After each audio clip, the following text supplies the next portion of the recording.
Consent agenda 9.0. Do we have a move? Yep. Move. Larry, second. Second. Any discussion amongst anybody? Call the question. Aye. Aye. 10.0 Educational Services. 10.1 MOU between the district and Medal of Honor Foundation. Do we have a move? I'll second. Larry and Ed, was there any discussion, Doctor? No, I think our staff did a great job, so no, I don't have any additional comments. Okay. Any discussion amongst the board? Call the question? Aye. Aye, so approved. 10.2 Alternative Schools Accountability Model, Assurance Learning Academy. Assurance Learning Academy happens to be one of our charters. It's recommended that the board approve the accountability model, and we have a move from Mike. Do we have a second? Second. Call the question? Aye. And Aye. Ed is not available for vote, but the measure passes. 11.0 Personnel Services. 11.1 Resignation Release of Certificated Employees. Do we have a move? I'll move. Okay. Second.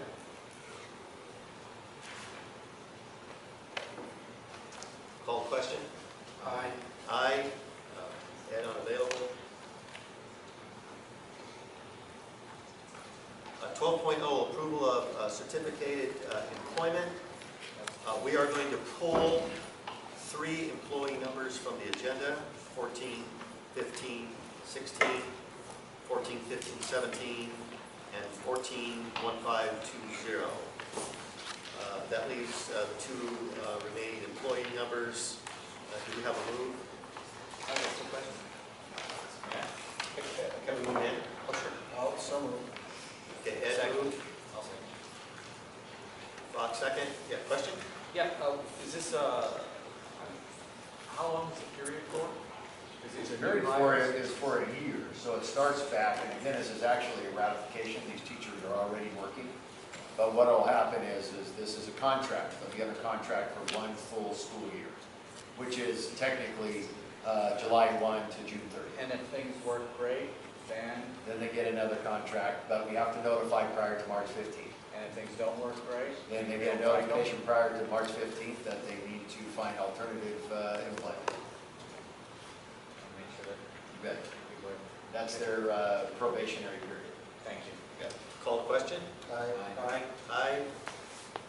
Approval of consultant agreement with Wilma Rodine. Do we have a move? I'll move. Second? I'll second. Call the question? Aye. Aye. Aye. Approval of consultant agreement. Nicole Kanish, ROP counselor. Do we have a move? So moved. I'll second.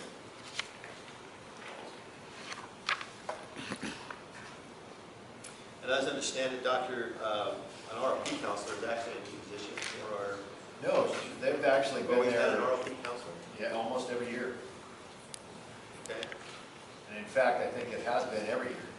And this is actually a slight reduction. We're trying to utilize more of the money for actual programming, so this is not a full FTE. Well, these are ROP dollars. These are ROP dollars that are restricted to ROP funding only.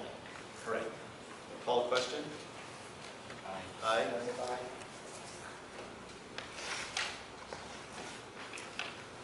Approval of employment, special ed charter school coordinator. Do we have a move? I'll move. Second. Can I ask some questions? Any discussion amongst the board or Dr. Woodard? I got a quick question. Go ahead. Thanks.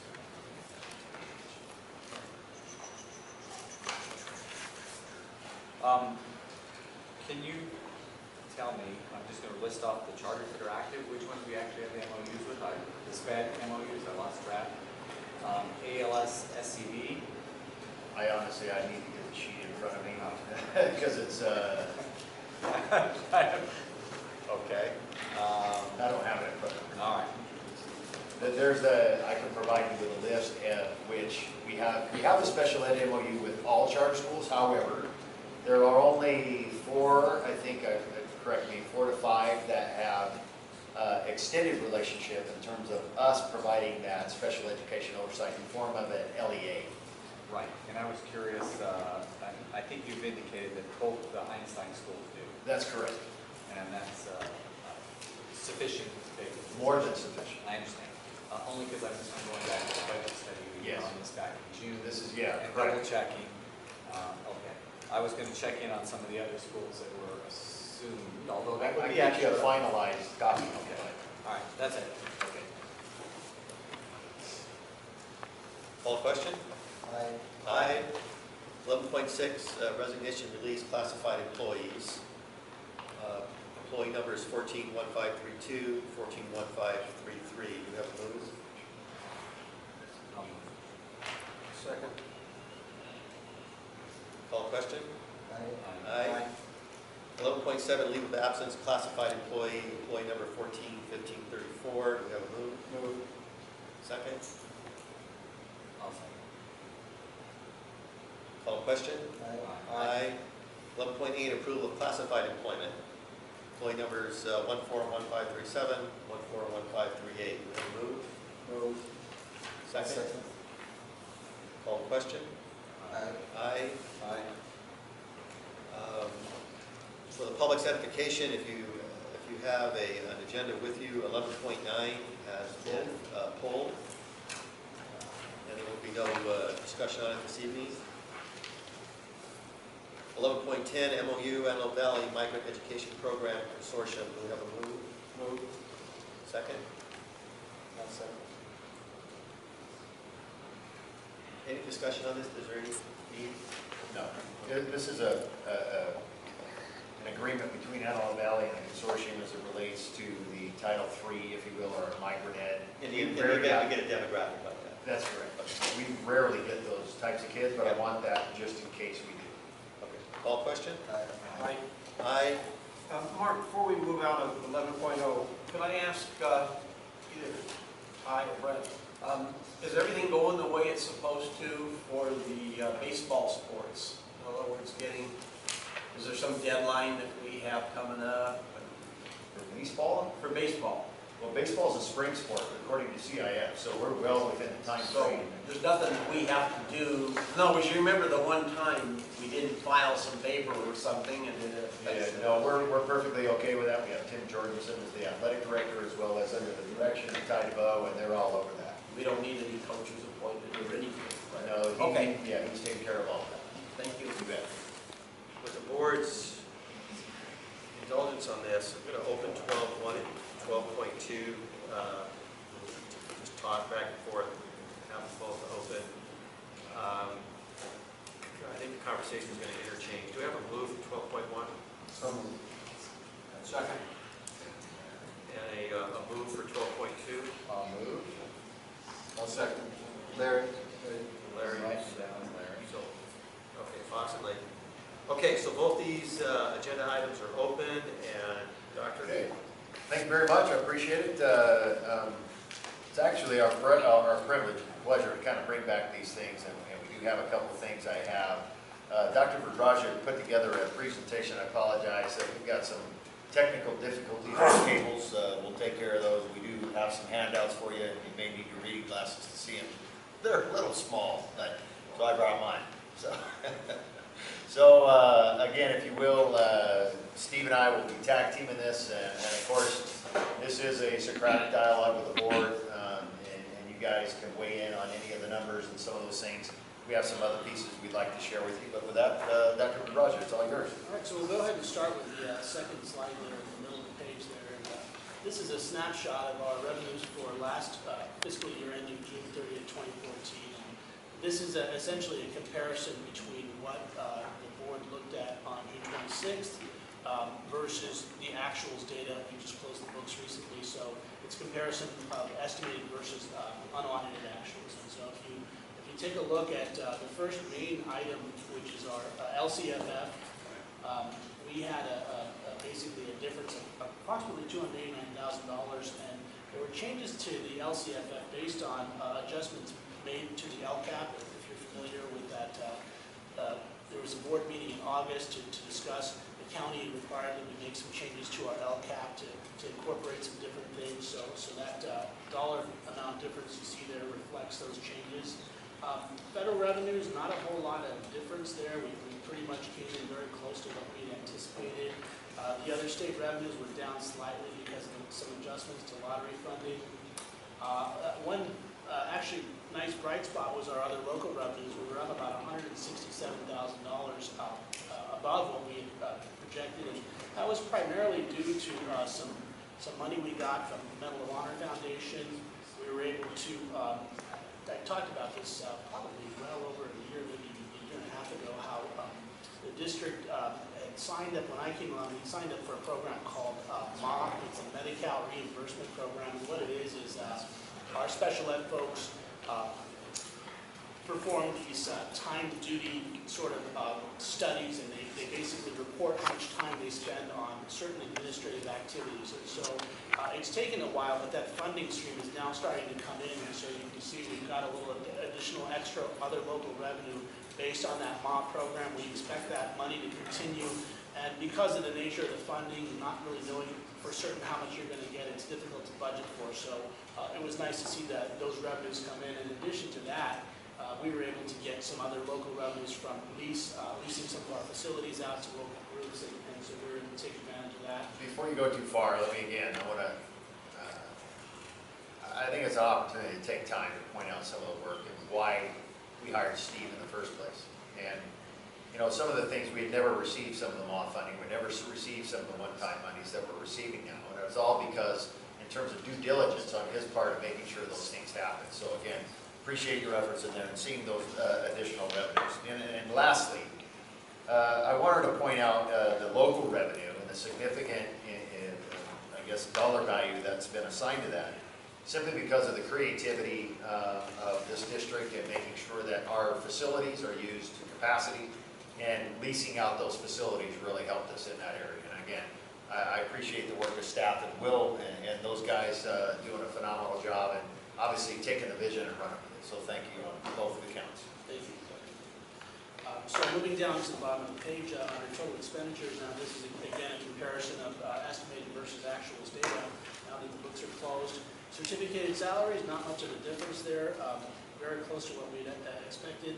Under classified salaries, you see about a $50,000 savings, and this is primarily due to basically looking at sub-costs and making sure that we are carefully monitoring expenditures for classified personnel and avoiding any unnecessary expenditures.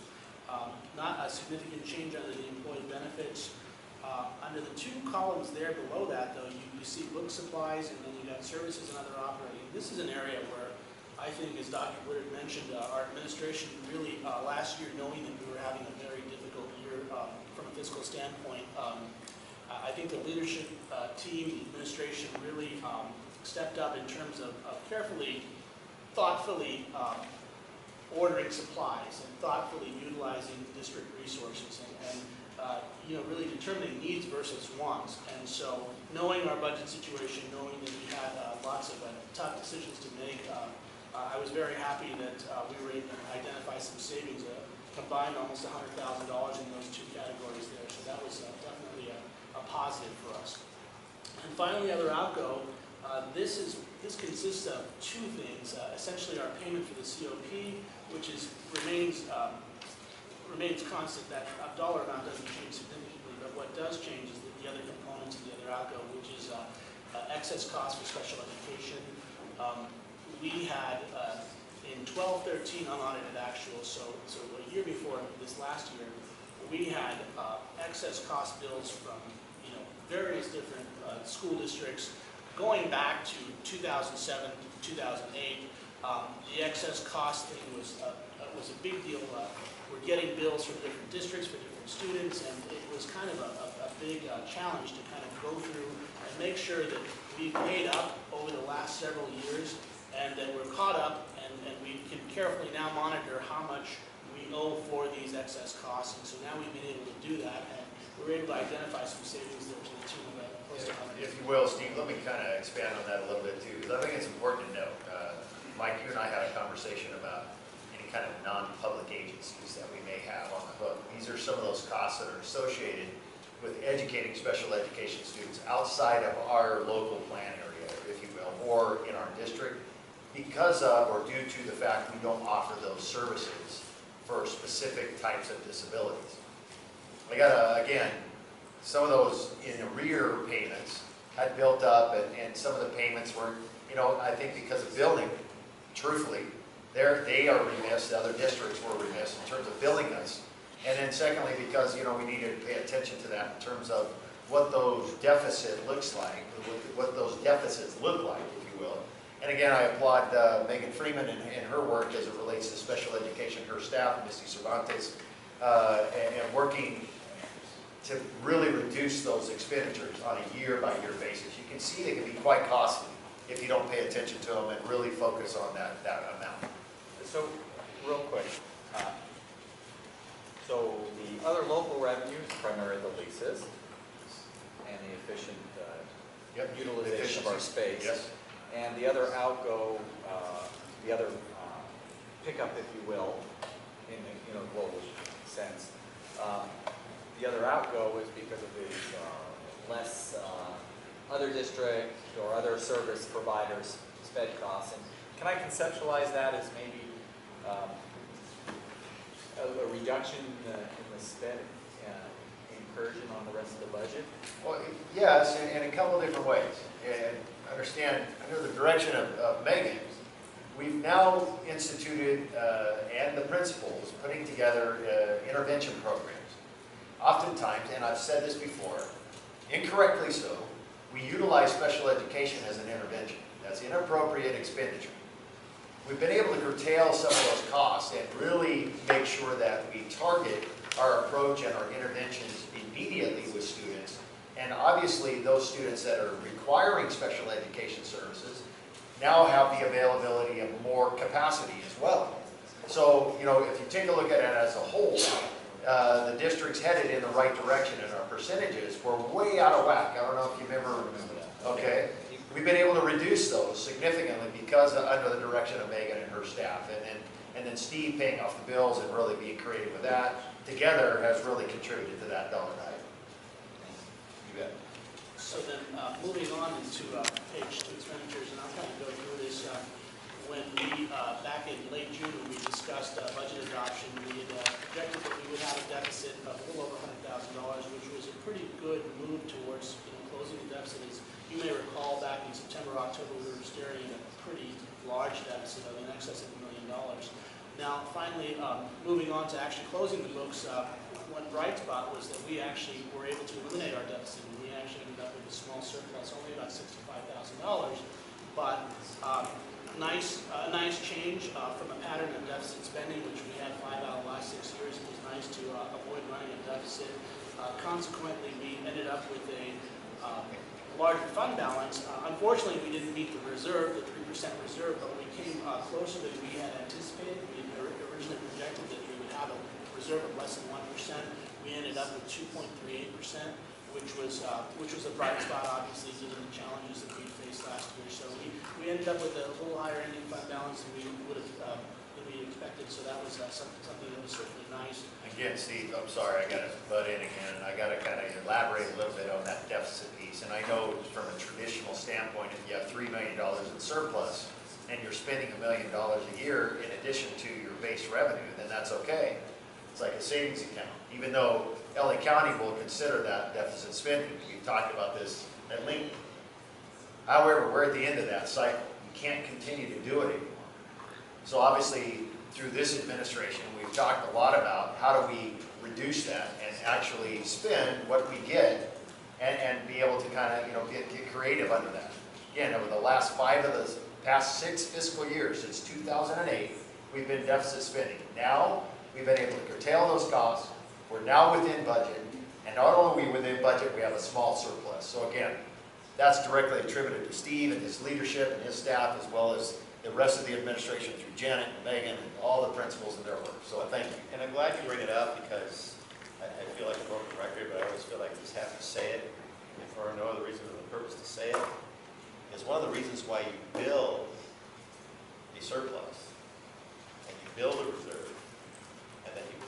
reserve over 3%,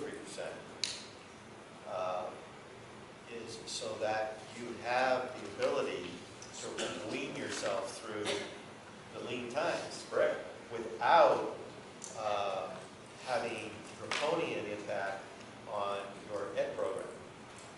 And so the fact that we were, if you want to call it deficit spending, it's fine, but it was a programmed, conscious attempt to use a well-managed budget to draw down on that surplus, on that reserve, to ride out the recession. And our worst fears came in that the recession Is it 1 year too long? outlasted our money. And we always knew that that was going to be the case, potentially, but it wasn't like it was because we didn't know what we were doing and we were spending wildly.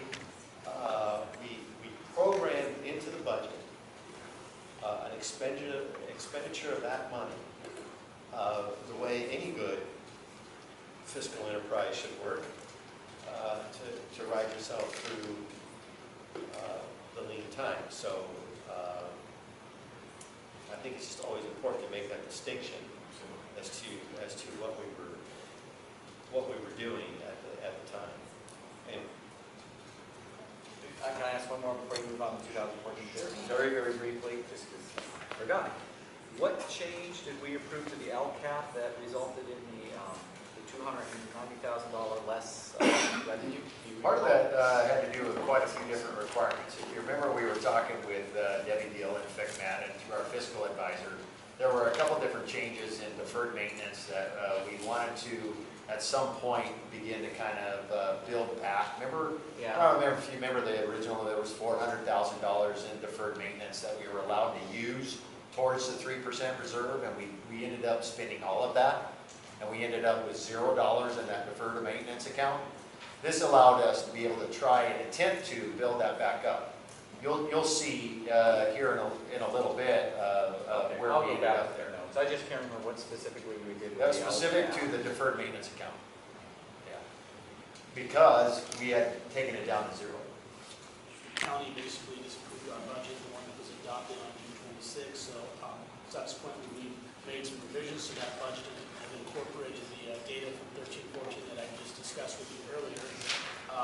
I'll go ahead and start with the enrollment piece. As we all know, the declining enrollment has been a challenge. It's continued on for quite a number of years now, and our projected enrollment for the current year, 14-15, is 1131 at an ADA rate of about 1067, which is Quick question.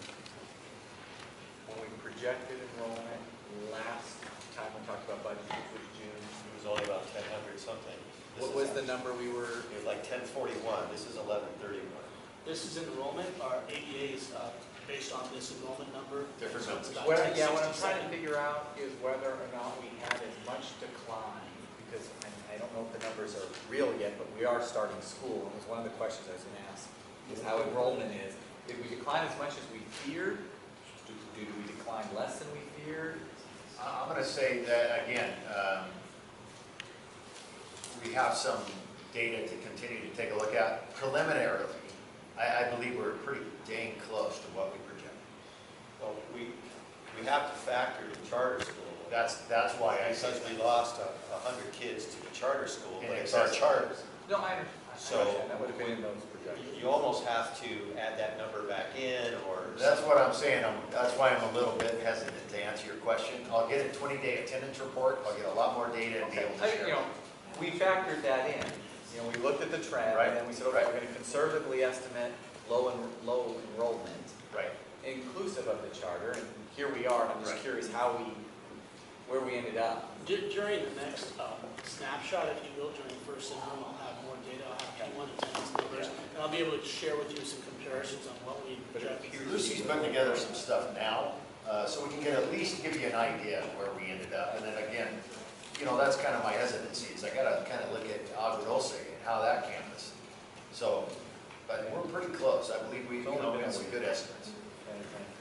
So moving on to page 3, which is the top of your page there on total revenues. This is a comparison essentially of the budget that was approved on June 26th versus the current revised budget today, September 11th. So let's talk on that for a second, please, and I apologize, because we do have open under the budget, we have that particular item open, which is 12.1 and 12.2, which is the approval of the 2014-15 revised district budget. What you're seeing now is the revisions and where we have revised the budget. If you will recall, you have a letter, each of you probably received a letter from LA County Office of Ed that did not approve our budget. Okay, and it outlines the conditions therein as to why, and what was approved and what was not approved, and et cetera, et cetera. And there's a copy of the letter, and then there's a dollar value, and if you don't have it, there's some copies we're going to pass around. You guys can feel free to take a look at that as well. Tonight, we're here to correct those errors, if you will, or those adjustments to those numbers that really weren't errors, to be honest with you, in my opinion. But regardless, the revision tonight, and you'll see, really puts us in a prime position to get positive again. So as Steve goes through this, as he starts looking at this, it's reflective of this letter from LA County and what they approved in our previous budget and what they denied, and the dollar value associated with that. The difficulty I'm having is associating this dollar value with any real data. Meaning, for example, charter school revenue. The rationale behind that is a little, I should say, a lot foggy. It's just really muddy in terms of clarity, in terms of how we came to these numbers from LA County. That's as politically correct I as think I what I can say. hear you saying is in June, we adopted numbers based on, I remember I was here, and Yes.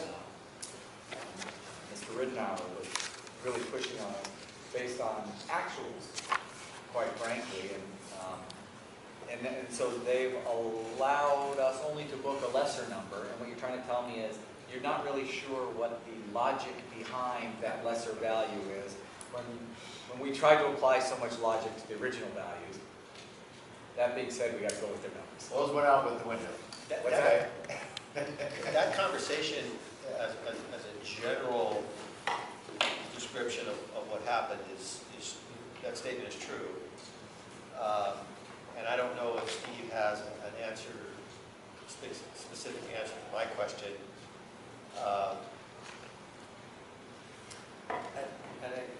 I'm going to say something. I don't think the board had a chance to see this. I specifically requested it and looked at it. It is a FICMAC spreadsheet. And I looked at the FICMAC spreadsheet, which showed what we believed would be our charter revenue of $1.272 million. And they put in an allowance, regardless of how they got their doctor, they put in an allowance of $564,049. Now this is off their own spreadsheet. The way I do math, that's a difference of $708,000 and some change. And so what I was questioning the doctor about, this doctor, Woodard, is why the figure of 741 shows, and I know why it shows on your PowerPoint, because that's what it shows in the letter. But when I'm looking at FICMAC's own spreadsheet, it should only be 708,000. Now, when you're talking about millions of dollars of budget, somebody's going to say, well, what's the difference of 35,000? To us, a lot. So can you explain why the spreadsheet is 708,469 and the value of reduction by the county is 741? You know, it's funny you mentioned that. Dr. Wood and I had a conversation about this just recently, and normally the county will basically allow the administration to take a look at their letter before it is sent out. In this case, we got this letter, and I didn't find out until it had already come. And I called the county, and I said, well, how did you come up with 741? What's the basis for that? And they sent me the spreadsheet, which I shared with the superintendent, and they couldn't point to how they came up with that number. In fact, they were even incorrect on the deficit spending. They were saying that we projected an operating deficit of $270,000 in 14-15. That's incorrect. We weren't projecting that. So I'm not sure how they came up with their calculations, They basically sent the letter out without really giving us the opportunity to even really evaluate and look to see whether the numbers were correct. It was in the neighborhood of 700,000. I would have preferred that it be accurate, and unfortunately it is not. Okay. Well, did you happen to have a discussion with them that their own FICMAT spreadsheet, and I know that's separate from LACO, but they still did the work on, FICMAT did the work on behalf of LACO, that their 741 figure is off. Well, Mr. Distaso, I had extensive conversations. I know that Steve did as well, but I think it's appropriate to note that I also talked with the county superintendent, Art Delgado, Dr. Delgado, and I. Also, you and I met with Dr. Delgado. We talked to him. I subsequently talked to him on multiple occasions. We chronicled some of the differences that we felt were underreported and identified in this particular document quite extensively, to include the interim CBO, which at that time, because of resignations or whatever, she's no longer interim. But we spoke to her because she was the interim, which was Marilyn. And during those conversations, honestly, I can't say it any other way that just there was no rationale. It was arbitrary numbers that they felt were in line with that code, but yet, honestly, with no rationale to back up why those numbers existed, or the, in this case, the unallowable revenue that we anticipated. And then again, as per this letter. So, I really don't have an answer for you, nor do they. And let me say,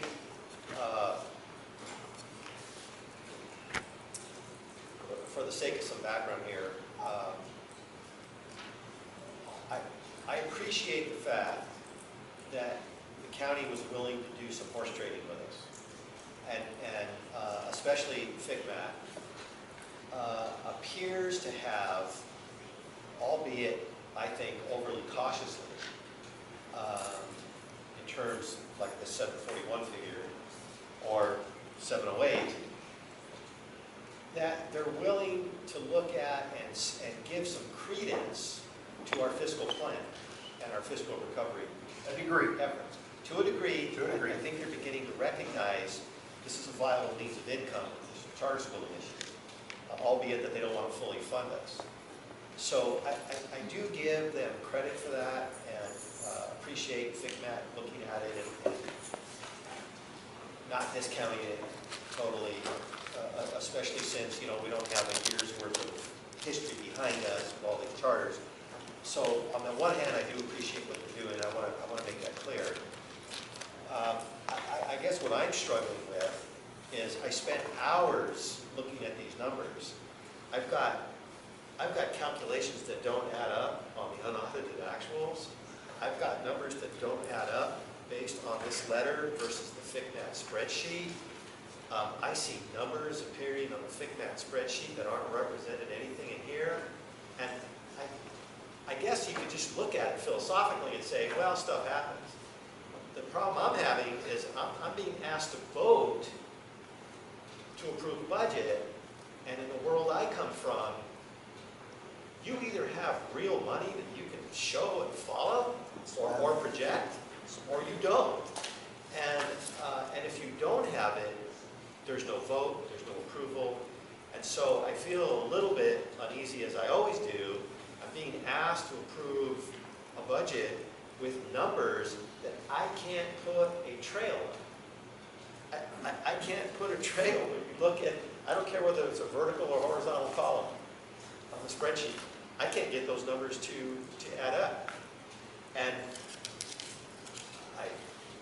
okay, so I'm not sure what I'm approving, and I end up getting this sense that every year I vote and then hope like hell.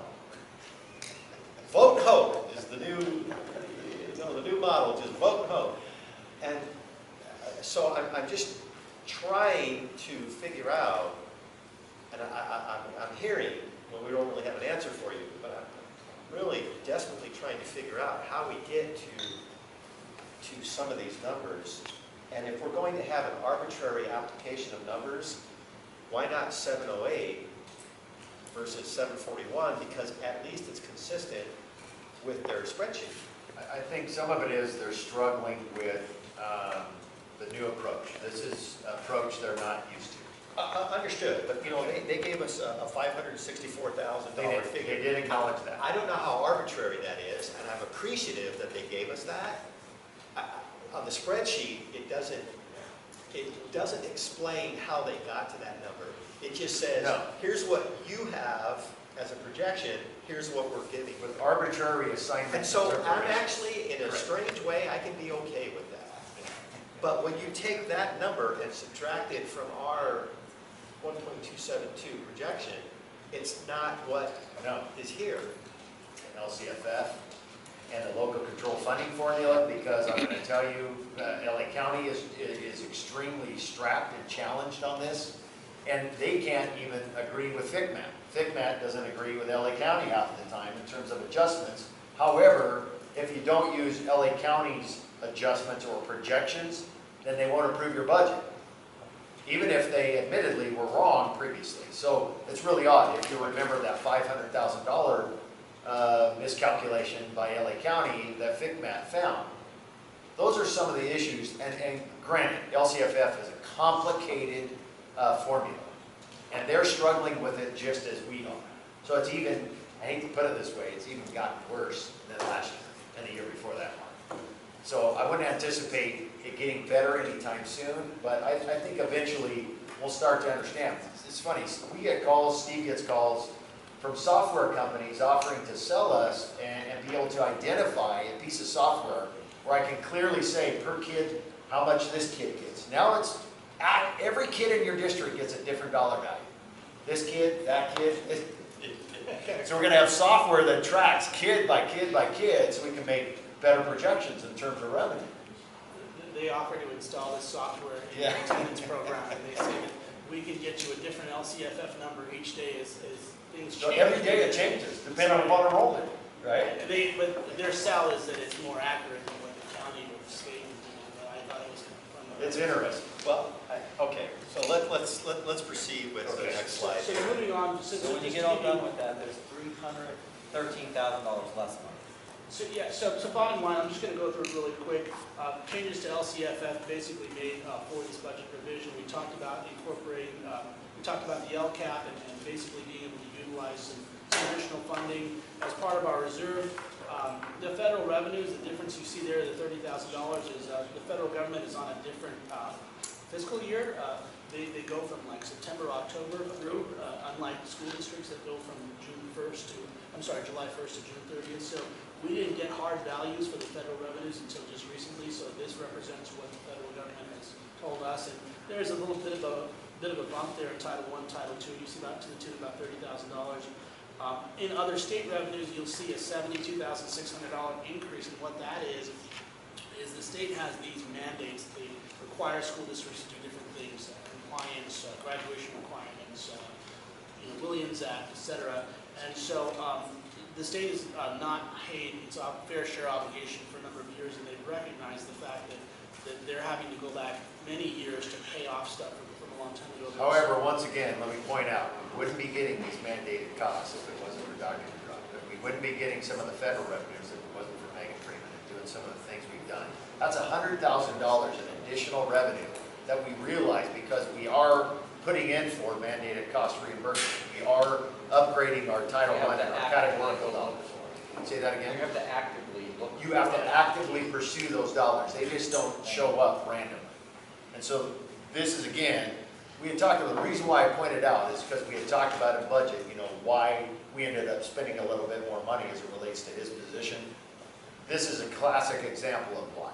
So we're able to recognize, thank you, we're able to recognize some additional dollars through some one-time mandated cost reimbursements that helped us a little bit. And again, you see the big hit there is having to remove out the other local revenues. I could not incorporate that $741,000 based on the letter that you see in front of you by the County Office of Ed. As a result, we basically our total revenues go down by about $312,000, $313,000. So moving on to That says 314,850. It should be 312. It should be 312. That's correct. Yeah. I don't know which one you got. I have 312,850. Well, you know what? I'm actually looking at the one that's on my computer. Yeah, that's the one I sent you, Okay, yeah. probably, so we made adjustments. since Okay. then. That- If you look at the Dropbox, you'll see the one. The handout is more, is correct. Yeah. That's what I sent to you a few days ago. okay. So certificated salaries, you'll see there's a little bit of an increase there. We were able to fill a few positions. We made some reductions to classified salaries just recently over summer, not a big difference, about $36,000. The books and supplies, you'll see an increase there, and that's that mandated cost. There's a requirement that you spend down some of that money, so I had to kind of budget for it and include some of those $72,000 in revenues.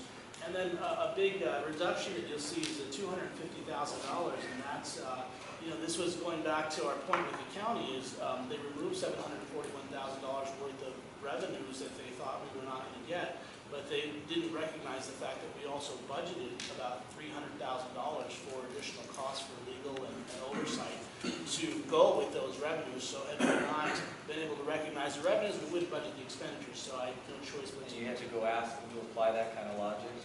Yep. Thank you. Right. So the way as it a works. result, not going to give you credit for the revenues, and I think I'll have to make some adjustments accordingly, and so. We'll make adjustments at first end, based on actuals. So our total expenditures go down by about $76,000. We've updated, all the positions that you saw today were incorporated into the budget. It reflects current staffing as of fall 2014. Again, the big thing was the $741,000, as I talked about in the previous slide. So the bottom line is, if you go under the last. Can I ask a quick question before we get to the bottom line? The certificated salaries are higher.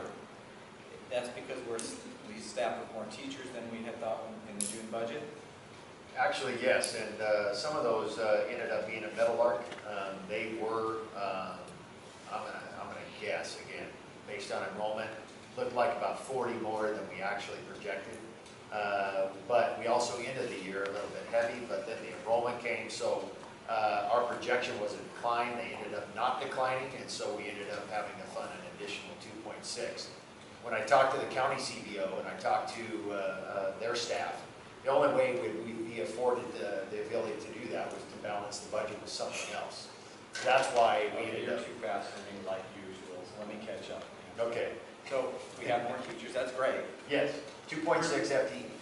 And that's what that difference in. That represents that amount. Do we have, to the best of our knowledge, more enrollment to go with them? Yes, that's what I said, yes. Well, And then, Kind of. so wouldn't that show up in the revenue? it's not that clean though. No. The reason why you Not have now. 40 more kids here is we had 40 more kids leave Agua Dulce than we thought. Or show up unannounced, meaning they moved in or from We had Palmdale more kids or. leave Agua Dulce than we thought would leave, and they're here now. There are some of those, but not as many as you think. I guess the logic don't have to mark. Because, here's why. Kids down here, whether they're from Agua Dulce or from somewhere else, revenue follows. No, because listen, Mike, you're funded on P2. Would be zero-sum If game. they were, as long as no, the but class if size they is were the our same. kids in Agua Dulce, and they came here, they were still No our net kids. change.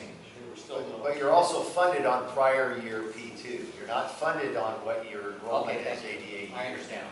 Okay, so it's a little bit, you need the teachers for them, and believe me. Exactly. I love our teachers. The So bottom you- line is you need have the more teachers kids for 'em. here than we thought, and we needed to have more teachers. That's right, but you don't get the revenue from them, because the revenue's based on the previous year. Until they were here. Right. Ah, now I get it, thank you. Continue. So Okay. moving on to the bottom of page 3, basically when we adopted the budget back in late June, we had projected a balanced budget with a small surplus of about $8,000 and an ending fund balance of 570. 570, and you do the total math, and we end up with a 3% reserve, okay. even though it appears as though we're having a deficit spending. So 2013 and 14, you go back there. You're just rolling over, you have 270 unrestricted, 300 restricted, and there's your 227. Got to go back to the unaudited actions. That's what I'm doing, in 2013 Okay. and 14. And that's how you end up with your 3%. So the ending balance is 270, that's good, that's from last year. Right, there it is, right there. Connected on the, Fine.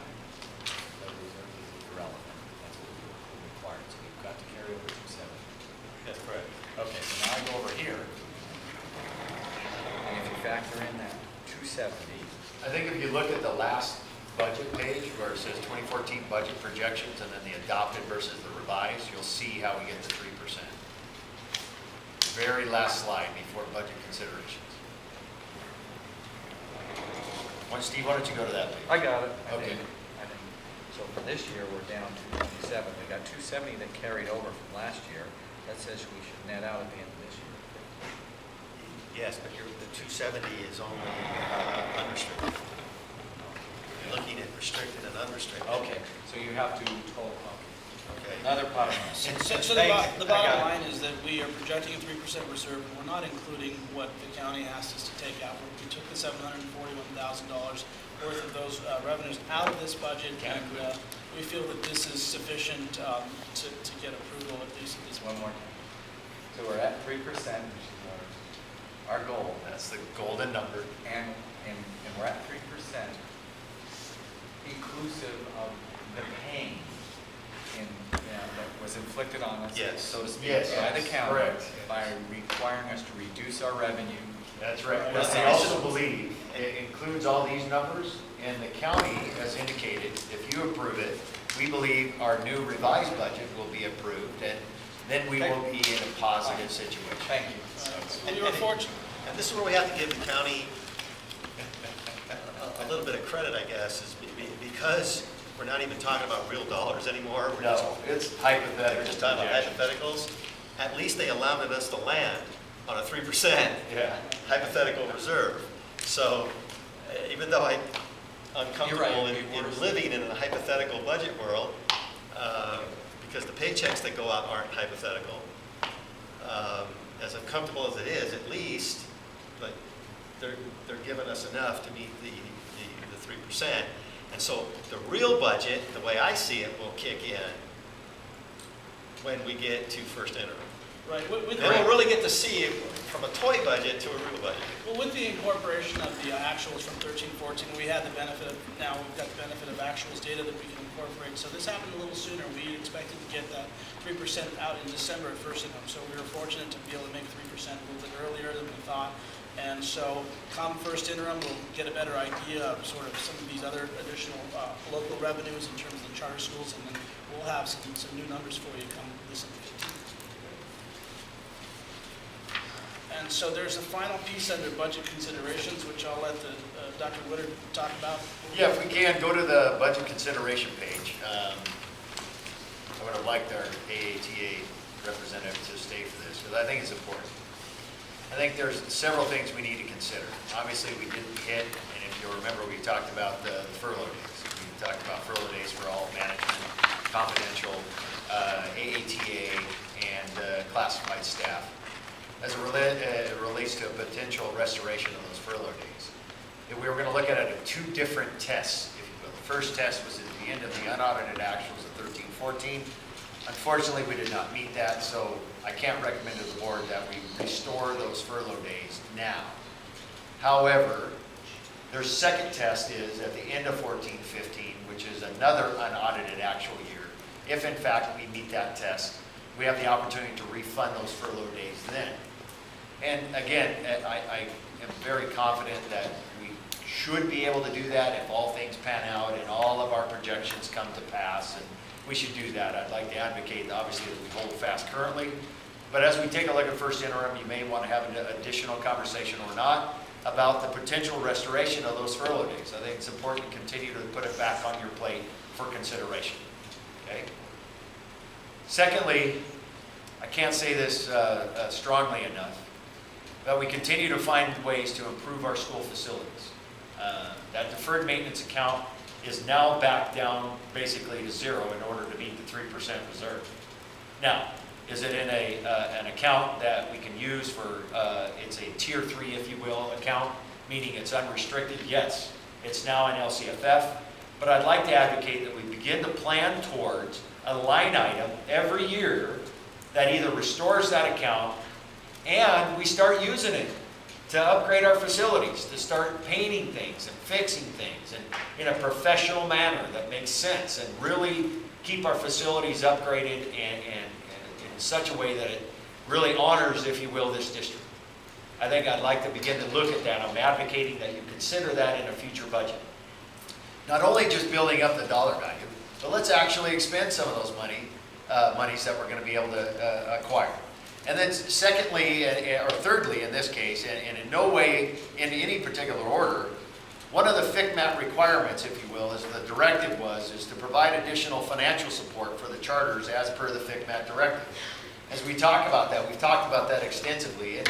But again, we can't do that until we actually see some folks coming in and we see in terms of what our charter school revenue potential is. We'll be looking at that very closely. We'll be putting forward some potential, whether it be job descriptions or things like that. I'm not looking at adding additional FTE, but what I am looking at is potential consulting contracts. That way we're not tied to them. And if that revenue goes away, then so does those additional services. But I think Steve is only one guy. He's a division of one with basically 2 assistants. A payroll clerk, which currently does our payroll, and an accounts payable clerk, which currently does our accounts payable.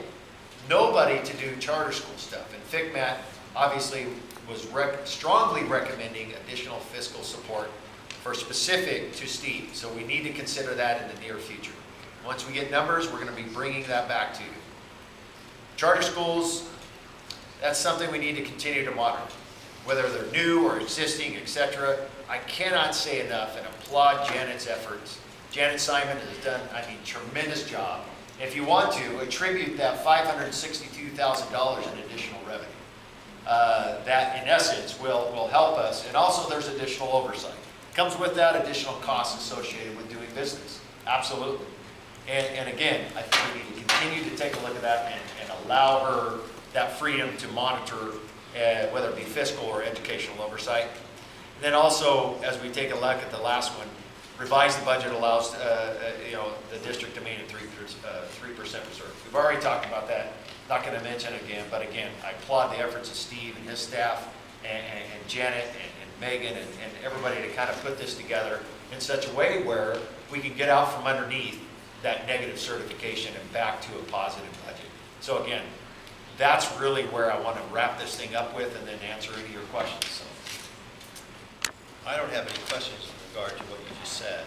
I have some comments about it, but the only question that I have goes back to the unaudited actuals. And what I'd like to do is to close up conversation on the unaudited actuals and then take a vote. Okay. So as I look at the unaudited actuals, again, these numbers are small, so it's not that big of a deal. But considering, everything should be coming out to the penny, and it's not. In regard to sections E and F,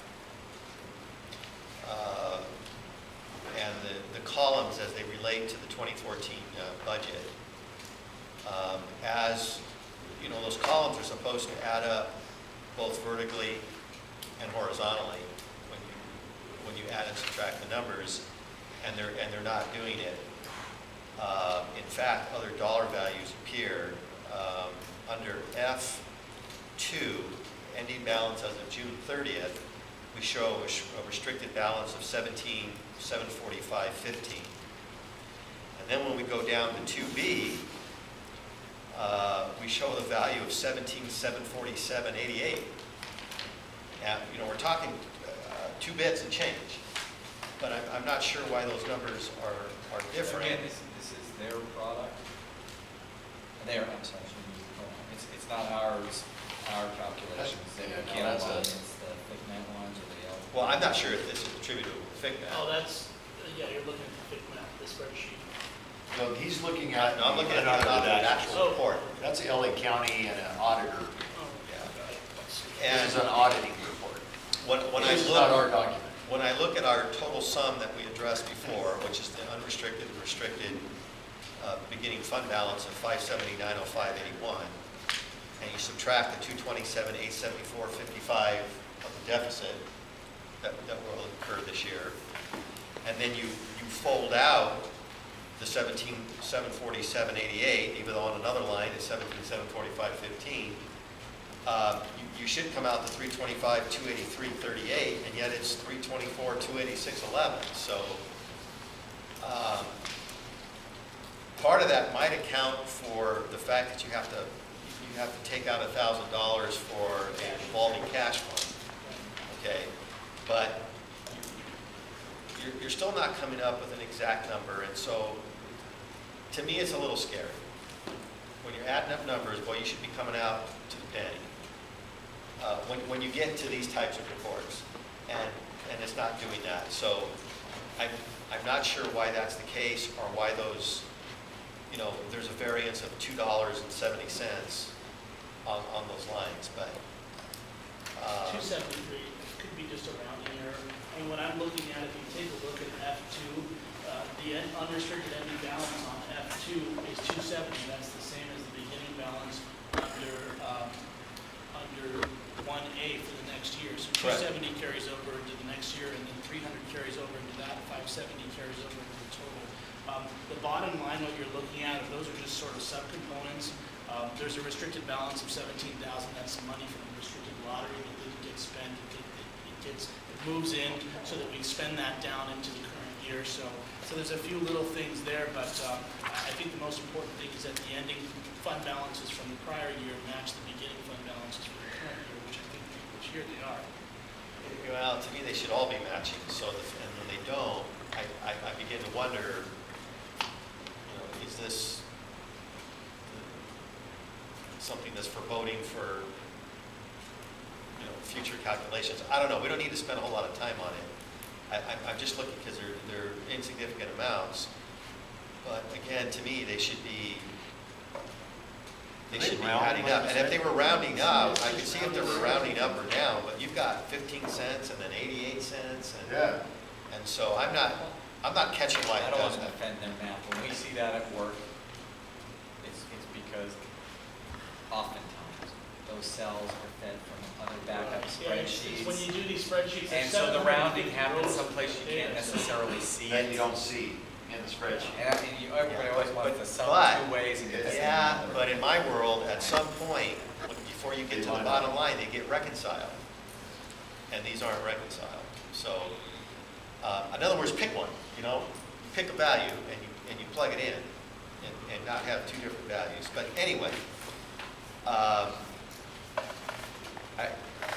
I just want to make sure that, if we can't get it down to the exact amount, that this is not indicative of errors somewhere that are going to bite us later. And Do you feel like if The there are, unaudited actuals are going to be audited. The auditors come back in October. They'll review this data. If they find any differences, the they'll audit auditors it. will correct the errors? I don't anticipate that there'll be any, but you will see in the audit report, if any of the data for the unaudited actuals is incorrect, it will show up in the audit report. well, I just want my vote, which I'll approve it. I just want it to have a caveat in there, an asterisk next to it, that these numbers don't completely line up with each other from my perspective. Well, we'll get a chance to correct it in the audit report. So, other than that, does anybody on the board have any comments as it relates strictly to the unaudited actuals? So I'm going to call a vote for approval on that. Call the question? Aye. Aye. Okay, so 12.1 is closed, and we're now going to move to the revised district budget. So I do have some comments. Do other board members have any comments they want to make in regard to the revised 14-15 budget? I guess maybe the bright side is some of the assumptions that were foisted on us are so conservative that maybe we'll get some nice, it won't really be a surprise, but nice surprises as we actually move into the year. So that's the flip side. Let's hope so. Well, I think moving forward, the board has to make clear what its priorities are. We have a group of employees out there that are employed by the district some extra incentive and interest about what goes on in this budget. So from my perspective, I think the repayment of the furloughs, the populating of deferred maintenance with an actual fund balance, and I've always been kind of soft on this, but I can understand why it would be needed, and the county wants us to have it, so I'm okay with it, as long as the timing is right when we bring it on, is the additional employee for charter oversight. I think those really have to be our three main goals to correct. I have said ad nauseum for years, we're going to run into trouble on deferred maintenance if we don't get it fixed. And we have to keep in mind that we're building a brand new school, and it's going to need a greater amount of routine maintenance cost that we're going to have to address. And after it's in existence for a few years, it's going to need some deferred maintenance. Absolutely. And we don't even have the money to repair the schools we have. So we need to get that fixed immediately. And we need to start putting some money into that account.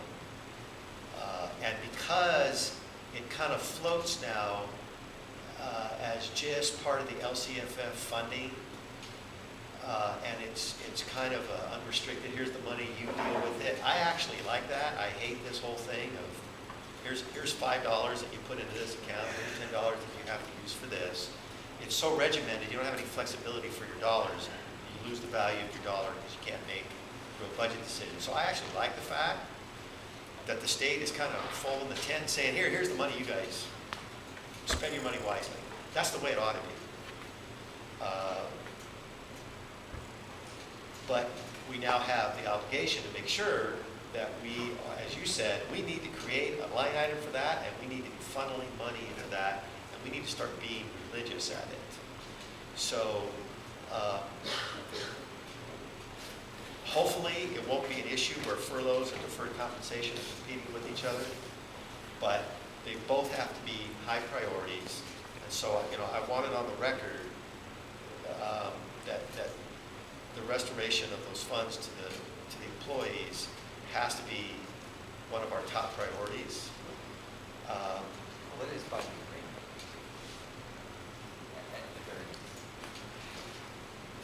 Yes, unless we find other ways to spend money, which we can always do, and we can say, oh, this is the big necessity. Okay. What we need to do is say, no, we're going to get our teachers. No, you're right. Okay. It is by agreement if it's there, but if we don't do the right things, it won't be there. Yeah, and the employees look at it and go, okay, how are they going to find ways to spend money so they don't have to pay Yep. us? You're And right. we don't want that. We've shown that we're actually saving money. You want to try to figure this out. Yep. So we just need to underscore the fact that that's what we're doing. And the last comment I have is we went through I was actually quite taken back by the number of teachers that left and good quality teachers that we lost. And to this day, we're still struggling to replace those. And if we don't start getting more competitive,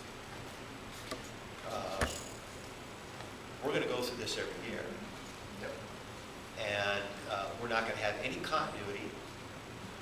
We talk about articulation between grades, moving from junior high, middle school to high school, but there's also a lot to be said about who's instructing your biology and who's instructing your chemistry and from year to year where that's going. Absolutely. And where those programs go. And these things get tilted upside down when you lose quality employees. And so we also have to be thinking about a budget strategy that gets us to the point where we can compensate our teachers to keep them in. Or we're going to continue to suffer this pain. And ultimately, it results in student loss. And Ty can't continue to get 6-year accreditations. He can't continue to move forward with a rigorous ed program if we have to keep going back and finding new people to hire. So we have to find the best people, and then we have to figure out a way to keep them. And I was a little astonished that we lost what we lost. So I'm hoping that other board members are in agreement that we have several things here that we have to give utter priority to, or even in the face of our great high school and the great news we have today, we're going to suffer problems. Anyway, I don't know if anybody else has any comments. If not, we can call for a vote. Any other comments? As to the approval of the revised 14-15 budget, call to question. Aye. Aye.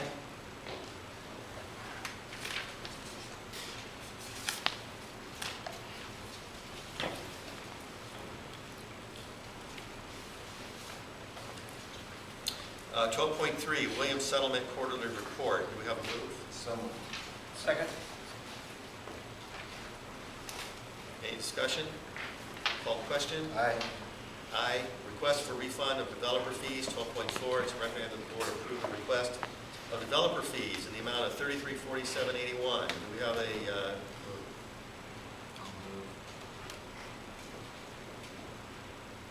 second? Second. Call to question. Aye. I had a question about, Question. what happened here? Did they overpay or something? No, he withdrew his permit. Okay. All right, I'm ready to Call question. Aye. Aye. 12.5, Jack Schroeder and Associates in regard to our developer fee justification study. Do we have a move? Excellent. So moved. Second. I have a question. Larry. I noticed that the amount of money is so many thousands of dollars. 65. Yeah, and my question is, it says the source of funding, and one of the sources that says the general obligation bond, does that mean you take money out of That's the correct. bond That's correct. that the people passed to That's build the correct. high school, and we're gonna use it for developing fees? And That is an appropriate expenditure under the bond language. I looked into it. is that your intent? Don't we have a developer fee account? We have a line item account. But I mean, it all goes into general fund. We have a Fund 25 where we use the development fees. But why should the people? Well, I'm saying Fund 25 is where it should come from. Well, I mean, is it Fund 25 We unrestricted? we utilized a big portion, there was a $75,000 balance at Fund 25 last year. We used the bulk of that to pay the COP, because that's permitted under. Yeah. And so it has a balance right now, but it's a pretty minimal balance. I think it's on about $5,000 or $6,000. I mean, I can always do a journal entry and move from one to another if that necessary. I mean, I just can't see if people passed the bond to build a high school, they'd be happy paying to have developer fees to tax them. Well, we have asked for a long time to look into this issue. Right, no, I don't think we've ever paid for it from a general obligation bond, that's the only point. I of course want to see that too, because we can get money for it. But, If you prefer for us to build it in the budget, we can change the budget code. I mean, I would vote for that. What's the reason that we did it this way? simply because it's an appropriate expenditure, and honestly, we didn't have the opportunity to build it into the budget. We didn't have it in the budget study session, we didn't talk about it, so I didn't feel it was appropriate. However, if you guys are ready to make that change now, we can make that budget adjustment for the first interim. I just want to see it done, and I think that we have a great opportunity, especially with some pending development and of a neighborhood, that's possible. And I'm with you, I mean, Yeah. I think it's It's the right all thing to money. do, it's somewhere around, if I recall the numbers, it's $5,000 or $6,000. It's not a significant. It's not a lot of money, I think, perhaps, there was about the optics. Well, And I to me, it doesn't remember- really matter where the $6,000 Mike, comes when from. I'm we okay with it from the when we regular. drafted this bond, I we spent making the language very, very tight, and I can't say that Brent's wrong, that it's allowed, but we wanted this, this, and this. We didn't want anybody doing anything else with that money. And we had flyers out educating the community that this money was for this and this. I didn't And that's have why to I- convince me. Did we, Okay. has there been any discussion with the bond oversight committee? No. In regard to its expenditure? That would be, honestly, it's not within their purview to have, in terms of authority to make a decision on that. They can make a recommendation to the board. But I mean, if you would prefer, we could build it into our budget if you prefer. Put it in general fund. Well, what did we have, what did we budget against the Fund 25? When I say budget against, do we have any budgetary obligations No. this year against that fund? We haven't budgeted any expenditures in the Fund 25.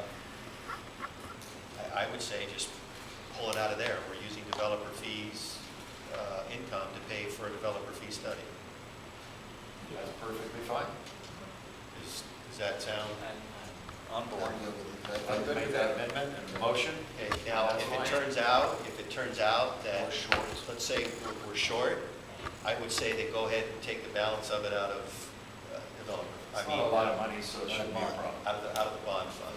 And then I'll make the motion that we not take any of the developer fees out of the general obligation bond money. Okay? Well, what happens if we end up, theoretically, we end up short?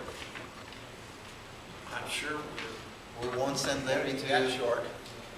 Well, if it'll end We'll up being send a Larry couple to $1,000, I think. that's SBA. whatever. I mean, the compromise here would be is to use the money in Fund 25, and if there's not enough to cover the cost of the study, we pull the balance out of. I think that's a very logical, Out of the bond proceeds. logical compromise. Are you okay with that, Larry, or? No, I don't think we should spend bond money on that. And I think the people, if it came out that we were, I think it would upset I the don't think people so. that are, I think were sort of against us in the first place. We can build it into the budget without a problem. It would seem to me we could do that. Account 25 is primary and the general budget is secondary. Sorry? Versus the Versus the bond. bond money. Yep, even though it's a perfectly allowable expense, it's a small number, I understand Larry's concern, and I just don't want to muddy the waters. Ed, would you confer with Mike's position? I confer with that, but I don't think there's anything ethically wrong with using I don't either, but that money, and also, I think it's a very worthwhile pursuit to try to go after increasing our developer fees. And if, let's say it came out to the community that we used this small part, chump change, in comparison to the entire fund, to go after increasing revenue from developer fees, and we took it out of the bond. I don't think anyone could twist that. Now, let's say we're talking about $15,000 and pay for, I don't know. Larry's trip? Yeah, something like that. You know. Then that's going to be weird. oh, you had that coming, Larry. We're short, you're not. All right, so I think the consensus is pull as much as you can out of Fund 25. If it covers the whole thing, great. If not, build the balance into the general I think you need fund. to make a motion because it is in the language. So if you want to recraft your motion. Okay, I recraft the motion. I move that the money to pay for the developer fees come from Fund 25. And should it be short, that it come from the general fund, the difference. I second that.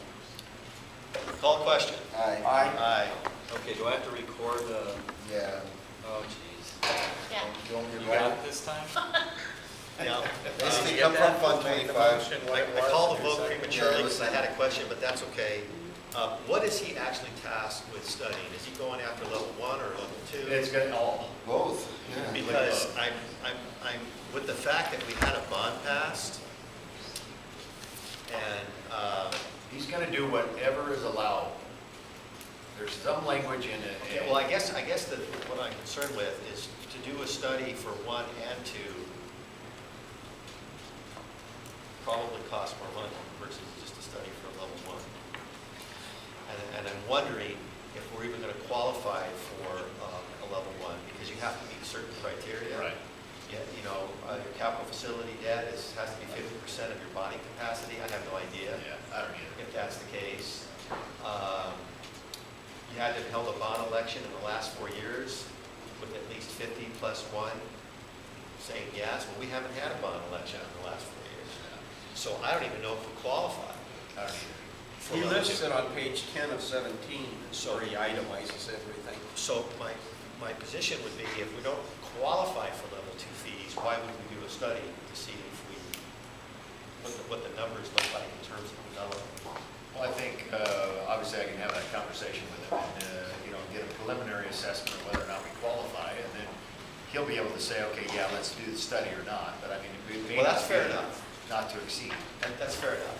I just don't want to run off doing Blindly do it. a level two study and then he's say, well, not- you know what, but I you would totally otherwise consider qualify every- for it, except you don't meet the, Except you don't. you have these criteria. Well, I asked him to consider everything as per our conversation, so I think he's gonna look into that, but we'll have a subsequent All right, conversation. fair enough. Okay, I got Larry and Ed for the motion Yeah. to modify. I think my notes are up to date if you need them. 12.6, Acton, Agua, Dulce Unified School District's proposal for changes in contract with California School Employees Association. Do we have a move? I'll move. Second? I'll second. Any discussion? I moved it. Mike Fox and Ed Porter. Call a question? Aye. Aye. Nay?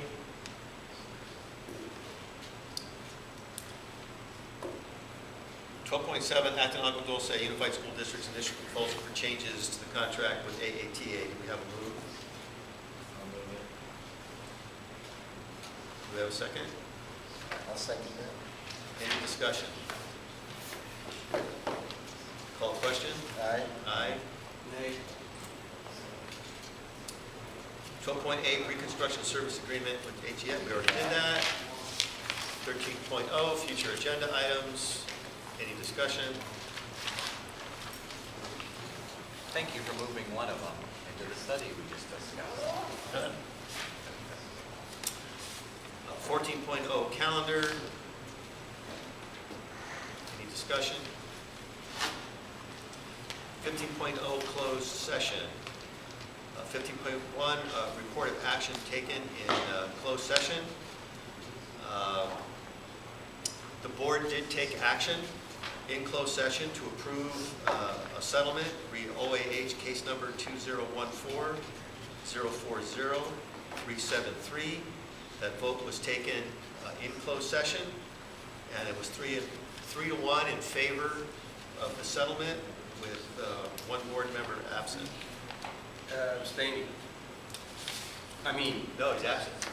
Okay, He said the 3 to name. 1. Yeah, 3 to 1. 3 to 1 to 1.